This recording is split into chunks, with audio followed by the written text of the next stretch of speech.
Planet Dolan.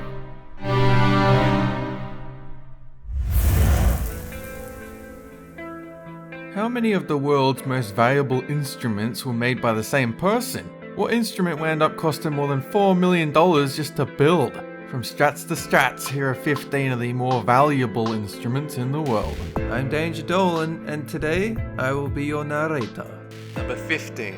Guitar legend Jimi Hendrix bought one of his favorite guitars, a white 1968 Fender Stratocaster, in New York in 1968. In '69, it was the guitar he played at the iconic Woodstock performance, and in 1970 he gifted to his drummer, Mitch Mitchell, for the birth of his daughter. Mitchell later put the guitar up for auction, where it sold for 198,000 British pounds. Later, it would be sold again to Microsoft CEO Paul Allen for an unknown sum, rumored to be around $2 million.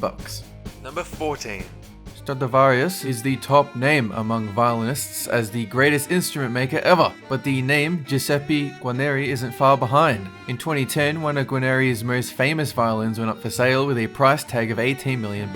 Despite being made in 1741, it is considered one of the best maintained Guarneri violins in existence.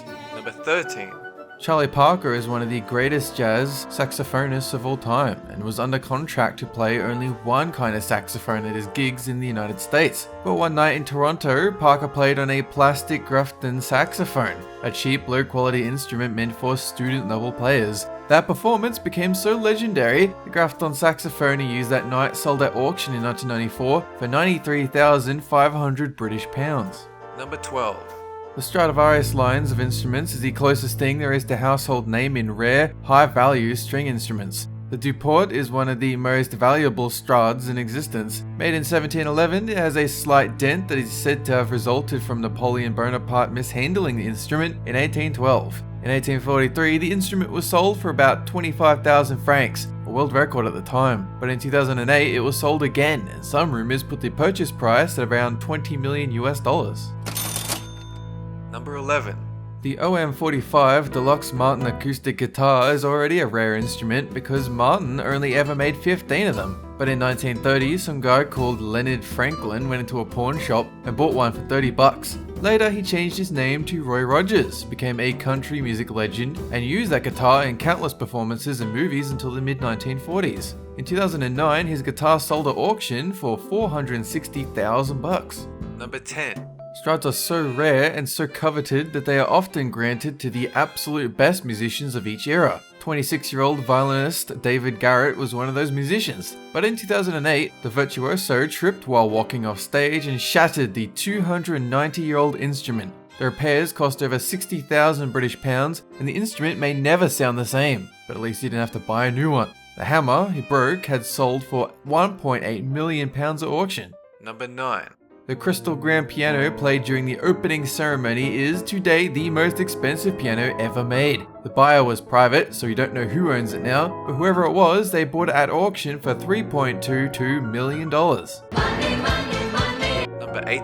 Most of these instruments have some kind of incredible history behind them, and that's what makes them so expensive when they're sold. But the organ in the Lausanne Cathedral in Switzerland was never sold. It is a monstrous pipe organ that costs over $4.2 million just to build. Number 7. This violin is yet another Strad, this one presumed to have been built in 1699. It is known as the Lady Tennant, from which Scottish businessman Charles Tennant bought in 1900 for his wife. It was purchased in 2005 for $2 million by an anonymous buyer who granted it to violinist Young Lou. Number 6. In the 1970s, Eric Clapton went to a guitar shop in Nashville, Tennessee and bought parts for 3 different Fender Stratocasters. He assembled those pieces into Blackie, the famous guitar Clapton used in most of his performances through the mid-80s. In 2004, Clapton auctioned off the guitar to support his rehab center. It sold for $959,500. Number 5. But as long as we're talking about guitars being sold for charity, let's talk about the Reach Out to Asia guitar, auctioned in 2005 to help the Indian Ocean tsunami victims. It was signed by 20 of the world's greatest living rock musicians, including Mick Jagger, Paul McCartney, Brian May, Jimmy Page, and yes, Eric Clapton. It went for a record $2.7 million at auction. Number 4. Like any Strad, the Gibson-HUBERMAN is probably worth millions, but its most famous sale was only for $100. In 1936, this Strad was stolen from the dressing room at Carnegie Hall and sold for only $100 to a lesser-known violinist. It wasn't until he was on his deathbed 50 years later that he told his wife about the origin of his violin. It turned out to be authentic, and now it is owned by renowned violinist Joshua Bell. Number 3. The piano upon which John Lennon wrote Imagine was going up for auction and looked like it was about to end up in some millionaire's private collection. Instead, George Michael bought it for 1.67 million British pounds. He then granted it to the Beatles Story Museum in Liverpool so that it could be seen by the people. Number 2.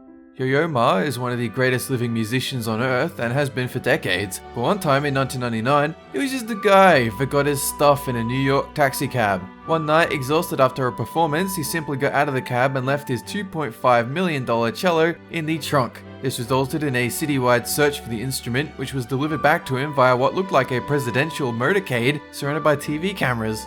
Number 1. There are about 600 instruments known to exist from Antonio Stradivarius, but only about 10 of those instruments are violas, the violin's larger cousin. So when the 1719 MacDonald viola went up for auction, there was plenty of interest. Why? The auction house was looking for bids upwards of $45 million, and apparently they didn't get a qualifying offer. What? Did you know that we have a countdown book featuring some of our best scripts on sale now? Links down below for the physical and ebook versions. That is it for this countdown. Have a good one!